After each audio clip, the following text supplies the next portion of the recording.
My name is Gabrielle Quintana. I'm a senior classics major. I'm from Seattle, Washington. My thesis advisor is Sonia Sabnis, and the name of my thesis is Paideia through Chorea. It's an examination of dance as education in ancient Greece. I started taking some academic dance classes at Reed, and I'd never thought about dance in an academic way before. It was purely a physical thing for me. Soon I realized that dance was highly indicative of a time period and a cultural ideology. I soon began to explore dance in ancient Greece, and as I was translating Plato, I noticed that his views towards dance changed throughout all of his works. You can see a philosophical evolution.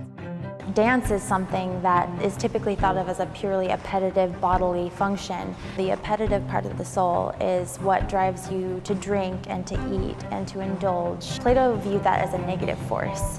He thought that that was what distracted most people from using their intellect to their fullest ability. So he typically, throughout all of his philosophy, advised that we are ruled primarily by the intellect, and the intellect's primary job was to control the appetitive part of the soul. By the end of his life, Plato thought that dance was the best way for the intellect and political thought, civic virtue, to be ingrained in the appetitive part of the soul.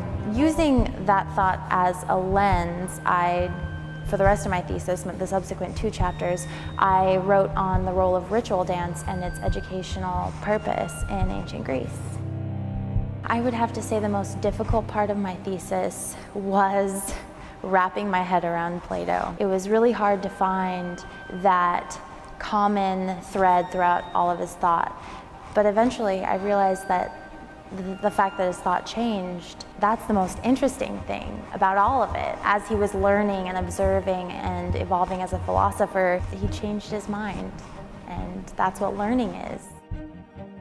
Reed is magical in so many ways, but I think the root of the culture here is the community of learning. We're sitting in a small room of curious, critical, questioning people, feeding off of each other's ideas, building off of each other. It's a constructive place to explore the world of academia.